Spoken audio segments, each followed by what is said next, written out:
안녕하십니까? 강해 설교 메시지 준비 강의에 오신 여러분을 환영합니다. 오늘은 지금까지 강해 설교에 대한 여러 가지 이야기를 했습니다. 이 강해 설교에 대한 이야기를 할 때 그 기본에 깔려 있는 그 방법론의 모델은 바로 갈보리 채플 척 스미스 목사님의 사역의 가장 중심이 되는 그분의 설교 방법론을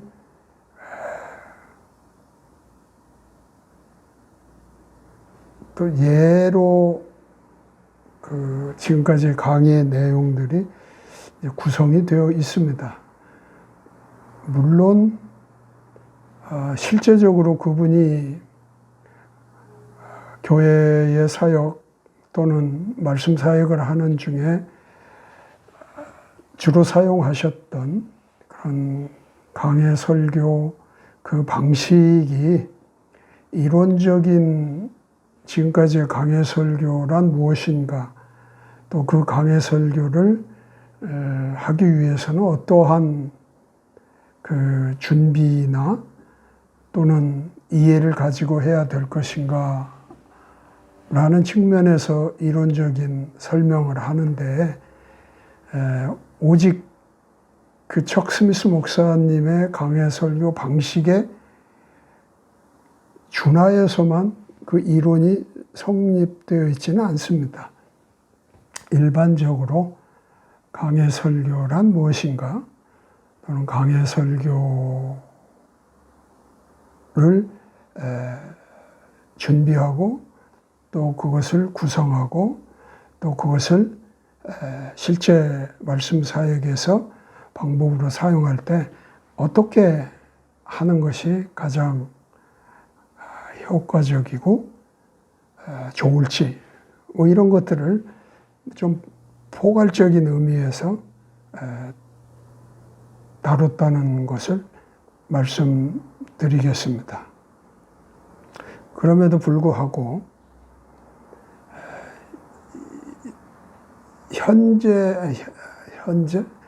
최근에의 교회에서의 말씀 사역을 좀 살펴보게 되면 척 스미스 목사님, 즉 갈보리 채플 코스타메사라는 이름을 가진 교회의 말씀 사역을 담당했던 척 스미스 목사의 그 강해 설교는 매우 독특한 위치를 차지하고 있음은 주지의 사실입니다. 간간히 말씀드렸지만 많은 그 말씀 사역자들이, 말씀을 가르치는 자들이 강해 설교에 대하여 어떤 자기의 그 사역의 방법을 택하여 행하는 사람들이 많이 있습니다.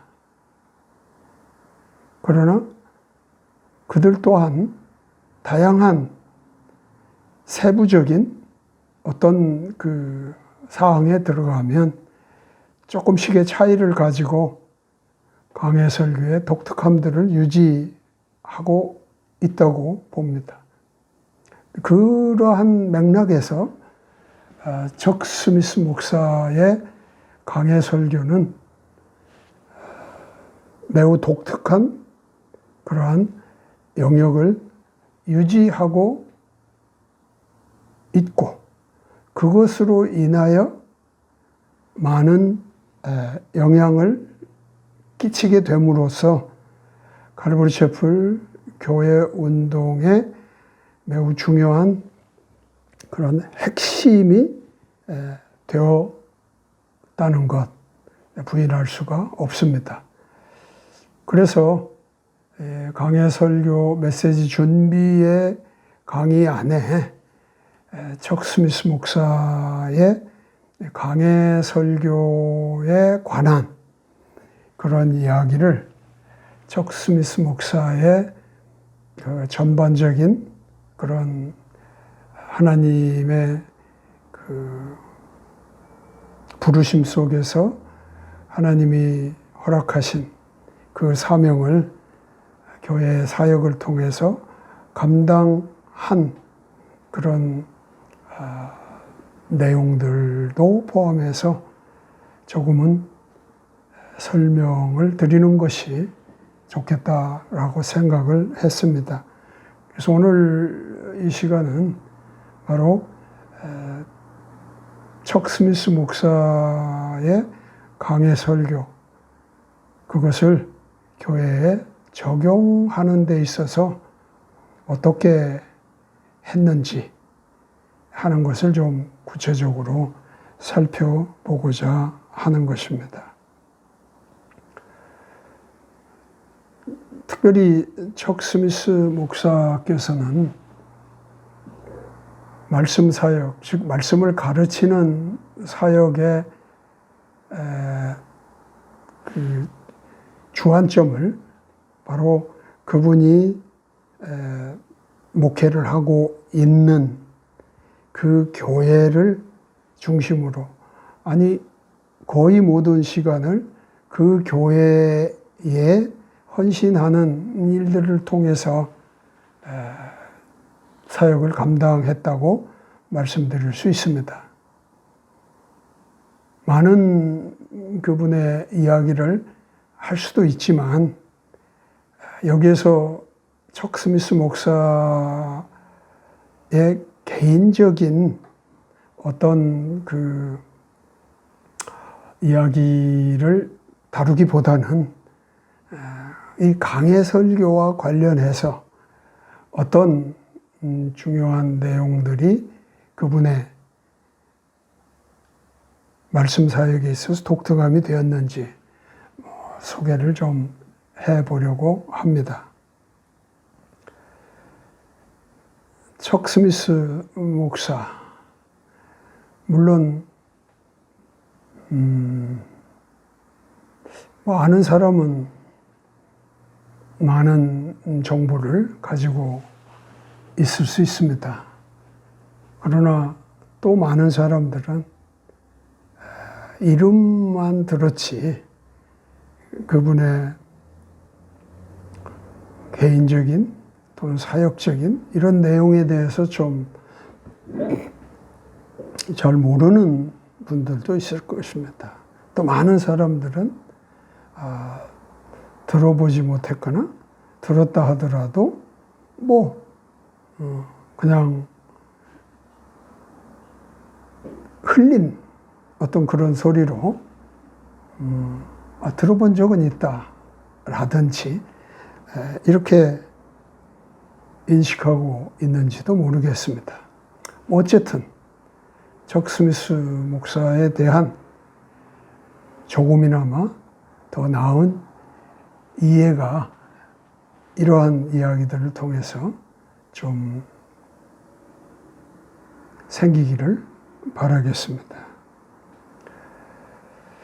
물론 척 스미스 목사는 이보다 여기 1960년대 중반이라고 그 시기가 언급됩니다만 그 이전 아마 10도 7, 8년 이전부터 교회의 그 목회자로서 말씀 사역을 해 왔었습니다. 그러나 그때의 헌신한 그 내용과 여기서 말하는 1960년대 중반 이후부터의 교회에서의 말씀 사역의 그 패턴은 또는 방법은 전혀 다른 것입니다. 그래서 그 이전의 사역에 관한 이야기는 빼고 그거는 우리가 생략하고 직접적으로 지금 우리가 다루고자 하는 강해설교의 관점에서 그분의 교회에서의 말씀 사역의 시기가 1960년대 중반부터 진행되었다는 것을 말씀드립니다. 그래서 그때로부터 시작된 갈보리 채플 교회 운동, 물론 이것도 1960년대 중반 그 어떤 방법론에 따라서 교회에서 말씀 사역을 하는 그 시작부터가 이런 이름을 붙여 말하는 건 아닙니다. 이런 이름이 붙여져서 갈보리 채플의 교회 운동이라고 말하는 건 이 이후 뭐 정확하게는 제가 그 연도를 말하기는 어렵지만 한 1980년대에 이르러서 아마 갈보리 채플의 교회 운동이라고 하는 것이 명명되었을 거로 생각이 듭니다. 그러나 이미 그 시작이 1960년대 중반부터 되었기 때문에 그게 하나의 시작점이 되었기 때문에 갈보리 채플 교회 운동이라고 이렇게 말하면 그때로부터 이렇게 이야기를 하기를 일반적으로 쓰고 있는 것입니다. 그래서 1960년대 중반부터 시작된 갈보리 채플 교회 운동의 중심 인물입니다. 또 이게 이분의 모든 것이 이분은 이 일의 모든 것을 다 헌신했지만 그렇다고 갈보리 채플의 교회 운동이 이분 혼자로서 그분이 생전에 교회 사역을, 교회를 통해서 말씀 사역을 하는 일에 오직 홀로 한 일이 아니기 때문에 그러니까 1980년대 이후로부터는 그 제자들이 배출되어 그 제자들과 함께 그 일들을 행하여 그 운동이 눈에 띄게 확산되는 그런 과정이 있습니다. 그러나 어쨌든 갈보리 채플의 교회 운동의 중심에는 바로 척 스미스 목사가 계셨다는 것을 부인할 수 없고요. 그의 독특한 강해 설교, 성경을 강해식으로 가르치는 그런 일을 통해서 제자들을 양성하는데 지대한 영향을 미쳤습니다. 여기서 특별히 그 얘기를 자세히 말하고 있지는 않습니다. 왜냐하면 그 일이 오늘 척 스미스 목사님에 대해서 얘기하는 핵심은 아니기 때문에 매우 독특한 제자들이 그에게 찾아와서 매우 독특한 제자들을 양성을 하신 거죠. 거기에는 매우 지식이 충출한 사람도 있습니다. 또는 그야말로 사회에서도 뭐 버림받았다 혹은 사회에서 많은 사람들로부터 지탄을 받던 그러한 한편으로 말하면 정말 볼품없는 그런 사람들도 찾아와서 변화되어 이런 교회 운동에 함께 동참한 제자들이 많이 있습니다. 그래서 그분의 그 교회, 이 갈보리 채플 교회 운동의 내용을 소개한 책자에 보면 12제자가 특별하게 소개되고 있습니다.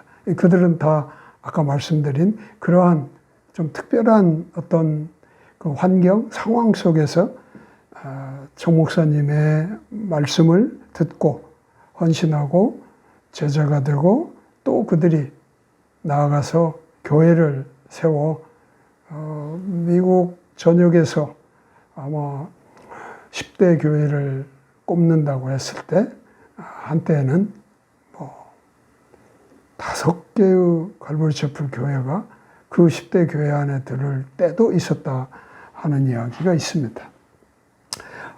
아무튼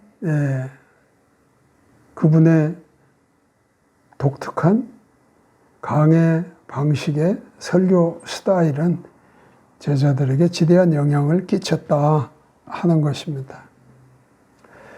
그분은, 청 목사님은 지금의 교회는 사도행전에서 말하는, 사도행전에 나타난 초대교회로 돌아가야 한다는 그런 교회관을 철저히 가지고 그것을 실천하기 위해서 갈보리 채플 교회 운동을 해나갔습니다.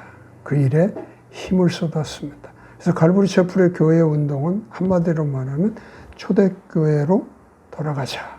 그래서 초대교회의 모습을 드러내려고 하는 그러한 노력들이라고 말할 수 있습니다.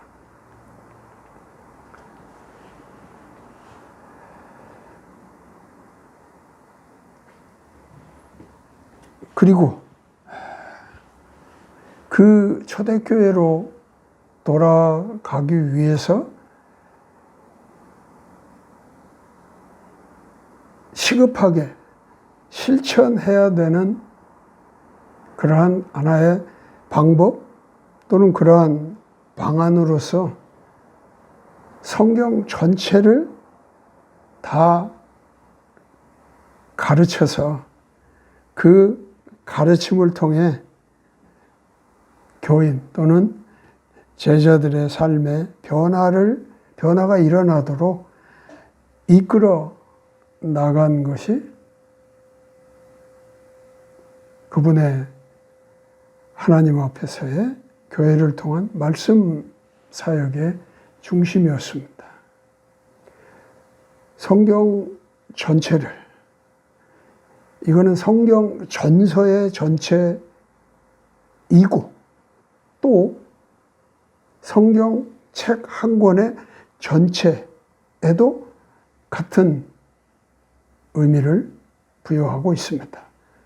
그래서 성경 전체를 다 가르치는 것을 교회에서의 말씀 사역의 가장 중요한 핵심으로 가지고 있었습니다. 이것이 교회에서 이루어질 때 우리는 초대교회로의 돌아가는 일이 이루어진다고 확신을 한 것입니다. 왜냐하면 우리가 사도행전에서 내용에 보면 그들의 그 사도들 또는 하나님을 증거하는 예수의 증인이 되는 그 사람들의 태도는 그렇습니다. 말씀을 가르치는 일을 가장 중요한 일로 여겼습니다. 교회가 형성이 되고 교회에서는 교회 어떤 그 사역에는 실제 사람들을 구제하고 돌보는 그런 일도 마땅히 해야 될 것이었습니다. 이때 그것들을 위해서 또 일꾼들을 세우는 일을 맡기고 교회 목회자는, 교회의 사역자는 말씀을 가르치는 일과 기도하는 데 전념해야 한다는 것을 사도행전은 보여주고 있습니다.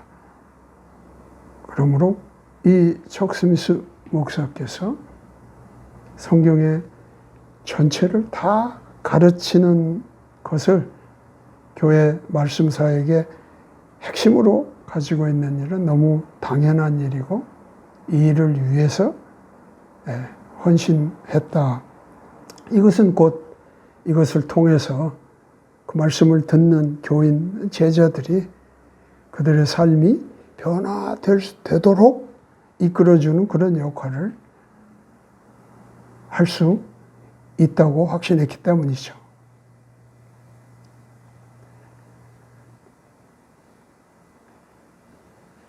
그래서 몇 가지 특기할 만한 방법들을 사용하였습니다. 그러니까 성경 전체 또는 성경책 전체를 다 가르치기 위해서 또는 그 가르침을 위해서 어떤 방법들을 사용을 하고 또 교회가 초대교회로 돌아가기 위해서는 거기에 덧붙여 필요한 어떤 혁신이 있어야 된다고 생각했기 때문에 그런 것까지를 더해서 몇 가지의 특기할 만한 방법들을 사용했다 하는 겁니다. 뭐 어떻게 보면 그분의 1960년대 이후에 갈보리 셰플 교회에서 말씀 사역을 하는 동안에 그분이 했던 몇 가지 특이한 방법들을 소개하는 것입니다. 쌍방소통의 그룹 성경 공부를 시작하셨습니다.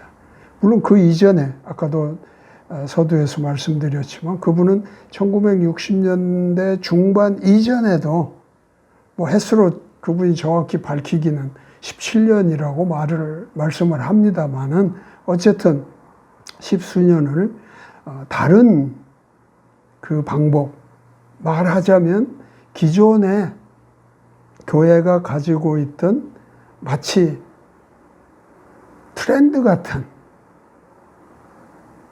전통처럼 여긴 어떤 그런 방법들로 사역을 했었습니다. 그러나 1960년대 후반에 갈보리 채플 교회 운동이라고 말할 수 있는 그 시점에서 그분이 시도했던 하나의 방법이 쌍방소통을 위해서 그룹 성경 공부를 했다. 즉 그룹 성경 공부가 쌍방의 소통을 하는데 가장 좋은 그런 방법이라 해서 이 방식을 사용했다는 겁니다. 그렇다면 그 이전에는 일방적인 그런 소통의 어떤 말씀 사역들이 있었다. 그게 하나의 전통적인 방법이었다. 이렇게 볼 수도 있는 거죠. 갈보리 채플 교회 운동에서는 쌍방소통을 위한 성경 공부를 그룹별로 했다. 그래서 뭐 자세하게 설명할 수는 없지만 그냥 예를 들면 지금의 우리가 교회의 모습은 단상에 사역자가 설교자가 서 있고 그걸 마주보는 밑에 약간의 아래에 그 청중들이 이렇게 마주 보고 열을 지어 앉아 있지 않습니까? 이거는 쌍방이 소통하는 기본 구조는 아닙니다. 쌍방의 소통이란 서로 주고받는 그러한 형식이지 않습니까? 이런 거를 위해서는 그런 대열을 없애고 둘러앉아서 작은 수들이 모여가지고 말씀을 가르치는 자나 듣는 자들이 뭐 원으로 본다면 동일선상에 이렇게 놓인 상태에서 주고받는 그런 형식을 취하는 것이 그 당시로 보면 새롭게 시도되었다는 거죠. 그리고 뭐 명령하듯이 그런 그 소통이 아니라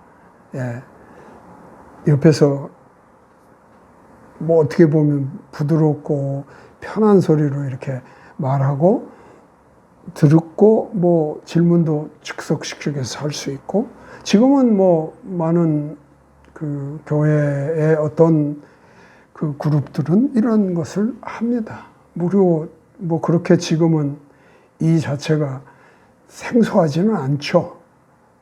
그러나 그분이 갈보치프 교회 운동에 1960년대 중반에 지금에서 이런 일을 할 때는 이게 매우 혁신적인 그런 방법이었다는 것이죠.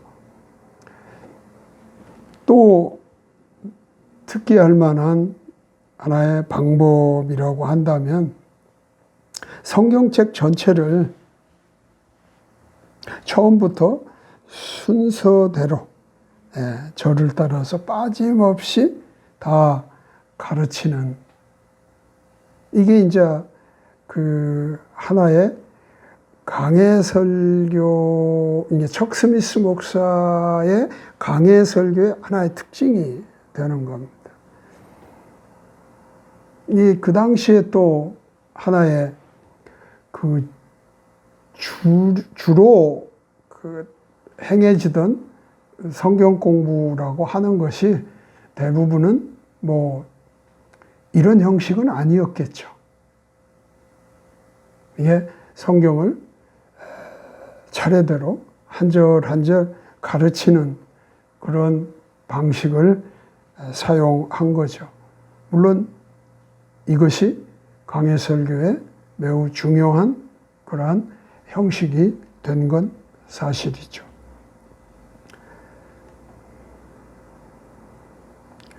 그리고 또 특기할 만한 것은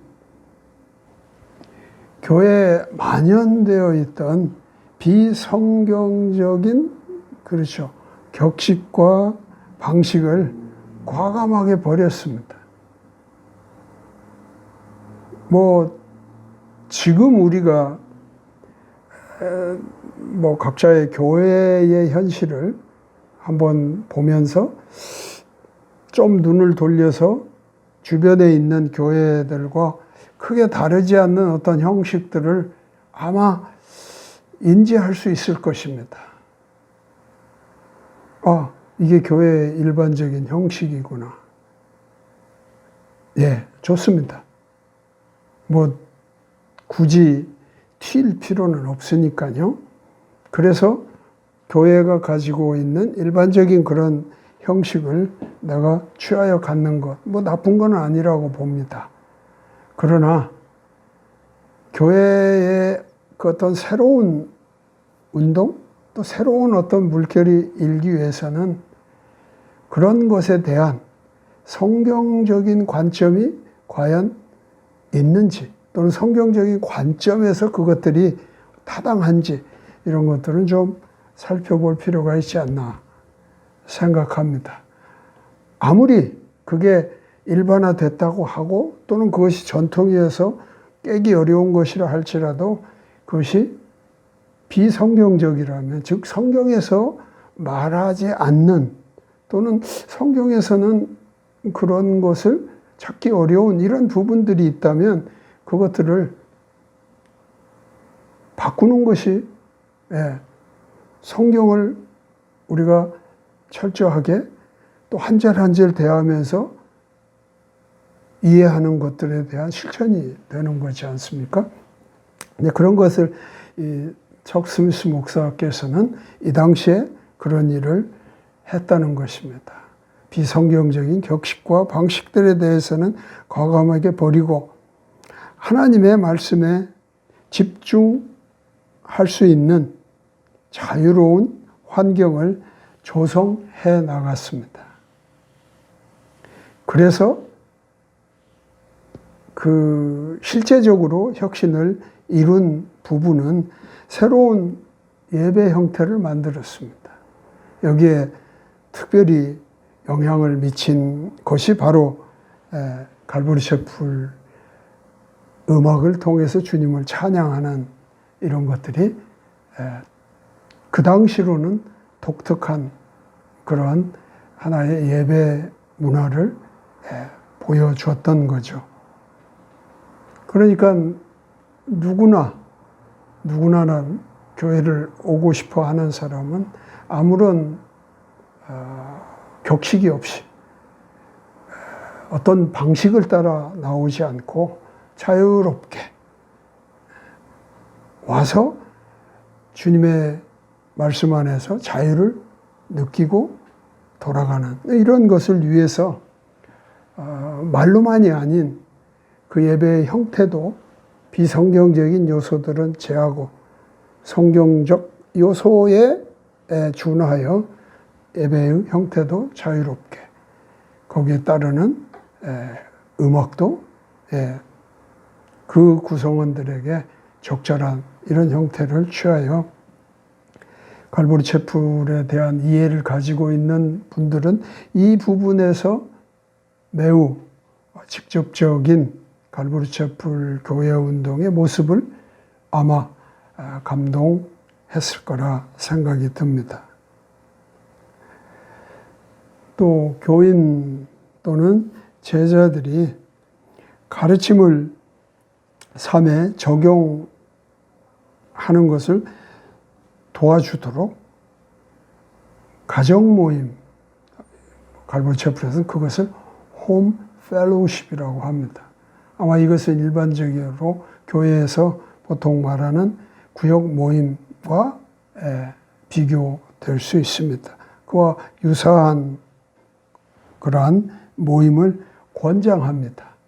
말씀을 교회에서 듣고 그 말씀을 삶에 적용하기 위해서 가까운 그런 사람들이 소그룹으로 모여서 그곳에서 삶에 적용하는 일을 권장하고 어떻게 적용할 건가를 구체적으로 서로 나누면서 그 모임들을 이어가는 이 홈펠로우십이 매우 활성화되어 교회의 그 내용을 매우 중요하게 버티고 있는 그런 것이었습니다. 그래서 이 홈펠로우십의 리더들은 하나님의 말씀을 가르치는 것이 주 임무입니다.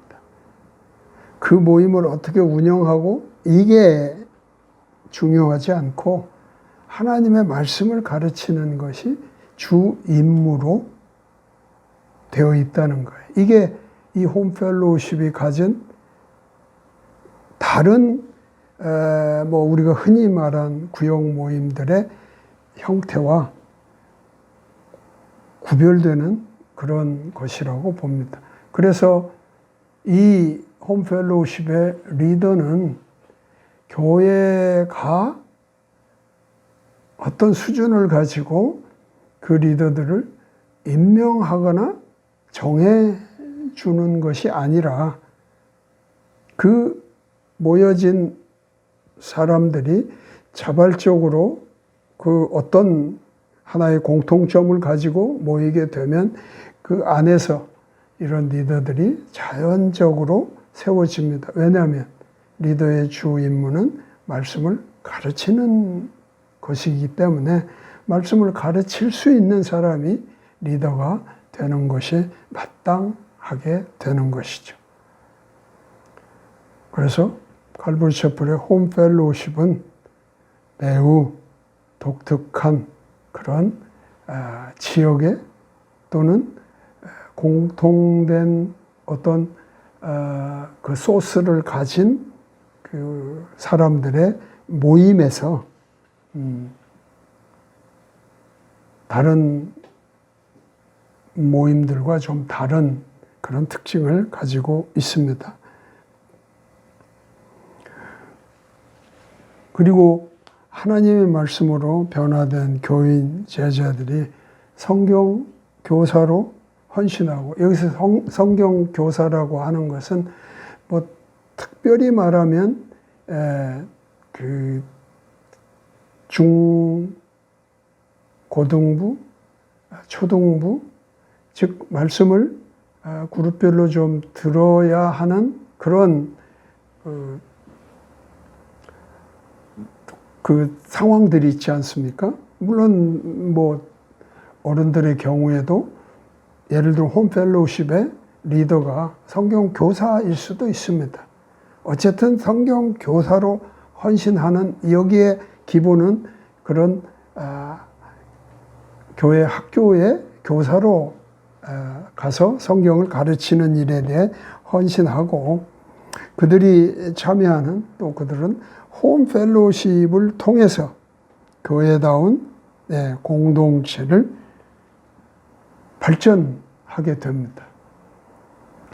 홈 펠로우십이 지역 모임이나 혹은 공통점을 가진 어떤 그룹들의 모임으로 교회 안에 머무는 게 목표가 아니라, 그러한 것을 통해서 그 홈 펠로우십은 교회다운 공동체로 발전해 가는 그런 것을 지향하고 있습니다. 교회도 그것을 권장하고 있습니다. 그래서 그것들이 빠르게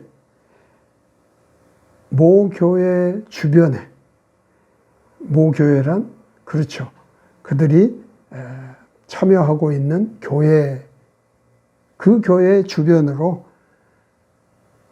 교회 설립들이 확산되는 그런 일에 아주 근간이 되고 있었습니다. 그래서 갈보체플 코스타메사 척 스미스 목사께서 심호하고 있던 그 교회는, 갈보체플 교회가 독립적으로 주변에 많이 있습니다.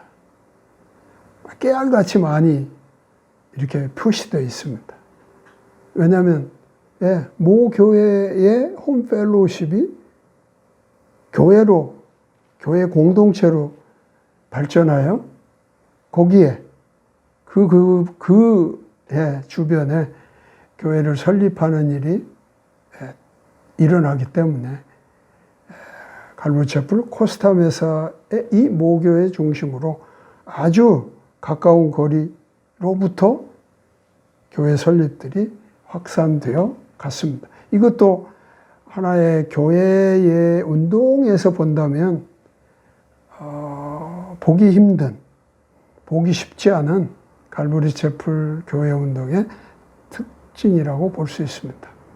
이것이 이루어지는 게 홈펠로우십의 이 그 구성과 내용과 의도, 이런 곳에서 그런 것들이 이루어졌다는 것, 이것이 굉장히 중요한 하나의 갈보체플이 교회 운동 안에서 핵심적으로 지향하는, 사도행전에 나타난 초대교회로 돌아가야 한다 하는 것을 모토로 그것들을 교회들이 실천하는 그런 방안으로 대략 이런 이야기를 방법론으로 설명드릴 수 있습니다.